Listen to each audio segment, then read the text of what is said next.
Salut à toi, dans cette vidéo je vais te montrer comment on va pouvoir intégrer un chatbot sur n'importe quel site à destination de support client ou d'accueil des visiteurs de ce site. On va voir comment on va le faire en détail avec N8N et un autre outil gratuit pour faire des chatbots pour N8N. On va pas sortir de cet écosystème, on va rester très simple et on va penser ça intelligemment pour qu'il puisse être évolutif et qu'on puisse corriger toutes les erreurs qui vont pouvoir être générées par ce chatbot. On va voir en détail juste maintenant comment faire ça correctement. Avant de passer vraiment à la partie implémentation technique, je vais te montrer comment ça fonctionne et ce que ça donne. Donc tu vois ici, on est sur mon site, tu as en bas à droite le chatbot disponible avec un texte qui propose un renseignement et un bouton pour ouvrir le chatbot et un message d'accueil. On va lui demander que faites-vous au niveau donc du service.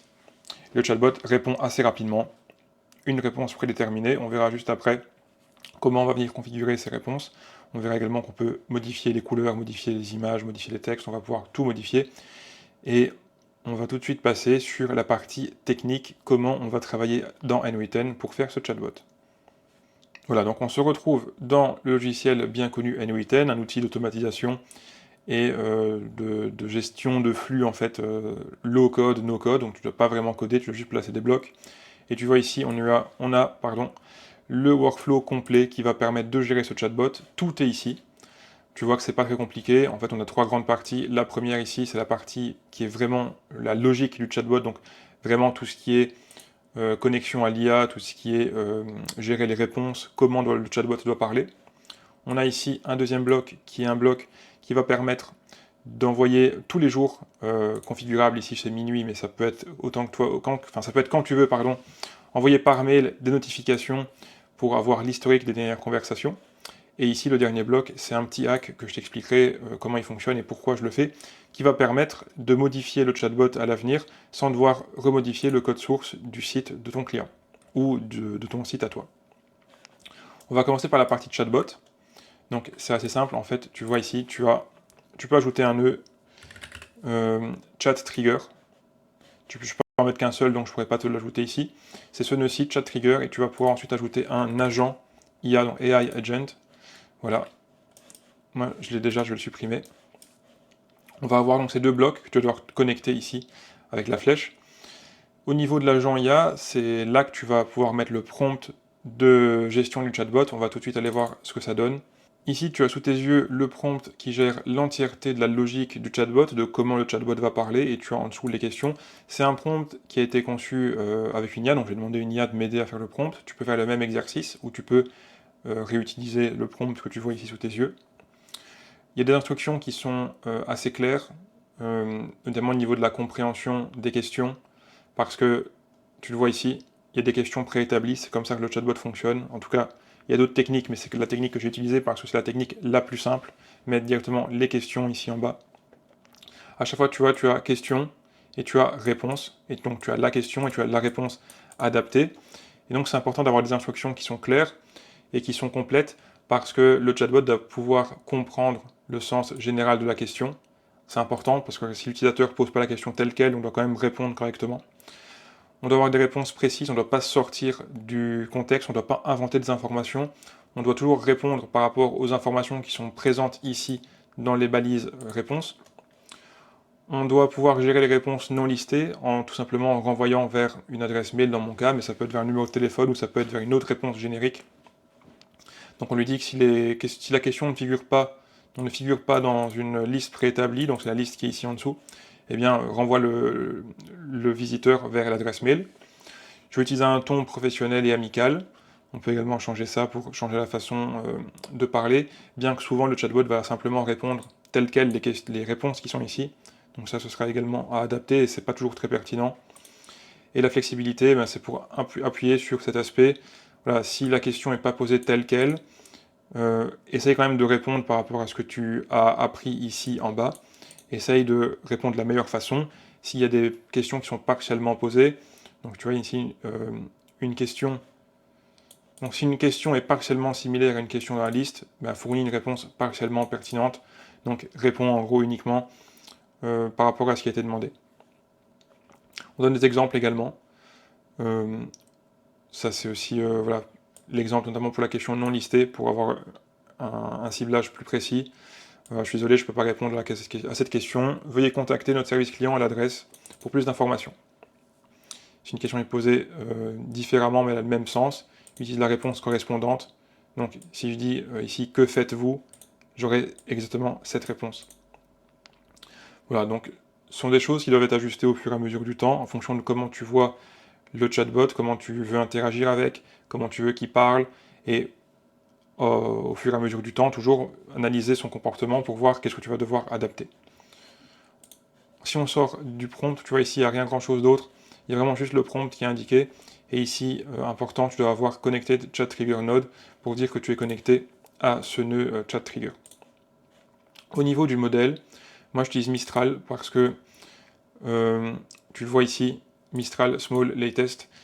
J'utilise Mistral parce qu'il est vraiment pas cher, il est très performant, en tout cas pour cet usage. Il n'est pas aussi performant que le nouveau GPT-5 ou que Claude 4, mais pour cet usage-ci, il est il est vraiment suffisant et il est vraiment pas cher. En plus, c'est français, donc c'est un peu plus éthique au niveau de la protection des données. Normalement, ils font les choses de façon un peu plus propre que les concurrents qui sont ailleurs. En plus, Mistral, tu as une version gratuite d'essai de l'API, et tu as la version payante qui, comme je l'ai dit, est vraiment pas chère, qui te garantit que tes données ne sont pas utilisées pour l'entraînement d'autres IA. Donc si c'est important pour toi au niveau de la sécurité des données, eh bien c'est une astuce, je te conseille d'utiliser Mistral. Au niveau de la mémoire, on a moi j'utilise Postgres parce que je trouve ça plus fluide. Si tu ne sais pas comment ça fonctionne, tu peux utiliser un autre outil qui est Simple Memory. Tu peux également faire ça comme ça, mais ce sera moins scalable. Je te conseille de te renseigner quand même sur Postgres et de comment l'installer pour pouvoir l'utiliser. Donc moi j'utilise Postgres. J'ai fait un nom de table spécifique pour ce chatbot et je dis que la fenêtre de contexte, donc l'historique de messages qu'il doit se souvenir quand il parle dynamiquement, eh bien c'est les 5 derniers messages. Voilà, ça c'est vraiment pour le chatbot, tu vois, c'est pas compliqué. Et c'est ça qui va venir gérer toute la logique de questions-réponses. On va maintenant passer à la logique qui va envoyer les notifications par mail. Je vais te montrer comment ça fonctionne et puis je vais te montrer ce que ça donne. Donc ici, on a un déclencheur basé sur le temps. Donc c'est un schedule trigger, pardon. Voilà. Ce déclencheur, moi je vais lui demander de se déclencher à un intervalle, donc tous les jours. Un jour entre, donc tu peux mettre tous les 2 jours, tous les 3 jours, ici c'est tous les 1 jour, à minuit, à la minute 0. Je vais le déclencher, et je vais venir, c'est pour ça que je disposerai, récupérer tu vois là j'avais utilisé n8n chatbot fluxotic, j'avais utilisé ça ici, là où je stocke les messages. Je vais dire d'aller récupérer dans cette base de données, récupérer tous les derniers messages, et ça va me donner, en fait, ici en sortie, tous les messages qui ont été envoyés, enfin qui sont stockés dans cette base de données. Je vais faire deux choses. Je vais la vider, donc je vais venir ici resélectionner la base de données, et je vais faire truncate pour supprimer les données qui sont présentes dedans. Je vais également faire restart sequence, ça c'est pas très important, mais ça permet de recommencer à 0, donc le prochain message, il ne sera pas à l'indice par exemple 40, il sera à l'indice numéro 1, mais ça c'est un détail. Et je vais, en parallèle de ça, faire une opération un peu plus spécifique. Je vais utiliser un nœud 7, donc c'est celui-ci. Edit field 7, donc c'est ce nœud-là. Et je vais demander de stocker donc la session ID, je vais la récupérer comme ça. Donc si je fais, je vais déclencher ça une fois manuellement. Donc tu vois, tu as 4 items qui en sont sortis. Ça c'est les interactions que j'ai eues avec le chatbot. Je vais pin pour avoir les données fixes pour la démo. Quand tu pin, ça te permet de fixer en fait les données qui sont ici. Comme ça, tu ne dois pas à chaque fois redémarrer le workflow si tu veux tester. Tu vas ici dans le filtre, je vais récupérer la session ID. Cette session ID, elle change à chaque fois que tu vas refaire un nouveau message avec le chatbot. Tu verras après pourquoi j'utilise. Donc, je définis cette variable session ID, je vais la récupérer ici. Donc, tu vois, j'ai juste glissé-déposé ce bloc. Hop. Et je vais également mettre dans la variable, je vais mettre aussi, une nouvelle variable message qui contient donc le contenu du message qui est ce bloc-ci que je peux également glisser-déposer ici. Ensuite, je vais utiliser ce nœud HTML et je vais faire Convert to HTML Table. Pas besoin de faire d'autres configurations, c'est suffisant. Et ensuite, je vais envoyer par mail avec ce nœud-ci. Moi, j'utilise le nœud Send Email. Mais si tu utilises Google, si tu utilises Gmail ou Outlook, bah, tu utilises le nœud correspondant. Moi, j'utilise ce nœud-ci, Send Email. Je définis l'adresse mail d'envoi, enfin, qui envoie le mail, celle qui reçoit. Je mets un sujet, je mets email format HTML et ensuite, donc j'ai simplement exécuté ce nœud ici. Tu vois, j'ai HTML table qui est donné en sortie des nœuds précédents que je vais venir glisser-déposer pour l'ajouter ici dans l'envoi du mail. Et je vais te montrer à quoi ça ressemble. Donc on va aller ici et tu vois les messages qui ont été envoyés. Donc ça c'est une ancienne démo. Je peux peut-être te montrer la nouvelle démo. Ok, ici c'est mieux.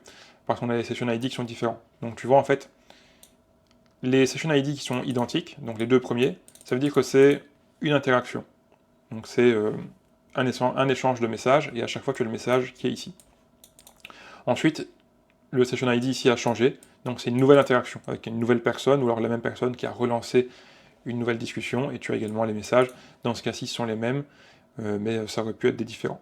Cette fonctionnalité, elle est hyper intéressante parce que si tu fais une analyse, enfin si tu veux que ton chatbot soit performant, tu vas devoir faire de l'analyse continue des messages envoyés, et tu vas devoir régulièrement venir regarder donc, cette notification que j'ai envoyée par mail, mais que tu peux envoyer par d'autres canaux de communication, tu peux envoyer par WhatsApp, tu peux également les stocker dans un Excel, dans un Google Sheet, et tu vas pouvoir du coup voir qu'est-ce qui pose problème. Est-ce qu'il y a des messages qui sont mal répondus? Est-ce qu'il y a des demandes qui sont mal répondues? Est-ce qu'il y a des moments où le chatbot ne sait pas répondre? Et comme ça, tu vas pouvoir venir adapter au fur et à mesure ton chatbot. Alors, juste avant d'aller sur le site, je vais te montrer une modification que j'ai oublié de t'expliquer. Tu vas devoir venir ici, dans le menu, dans ce nœud-ci. Tu vas devoir copier, donc tu peux juste cliquer ici, pour copier le chat URL. Et tu vas devoir venir l'indiquer ici, dans le premier nœud. N8N chat URL, tu vois. Ici, tu vas devoir venir, de base, tu as juste un texte qui dit que tu dois le remplacer. Tu vas venir coller ce que tu viens de copier. C'est important, sinon ton chatbot, il ne pourra pas se connecter, il ne pourra pas parler avec ton agent IA.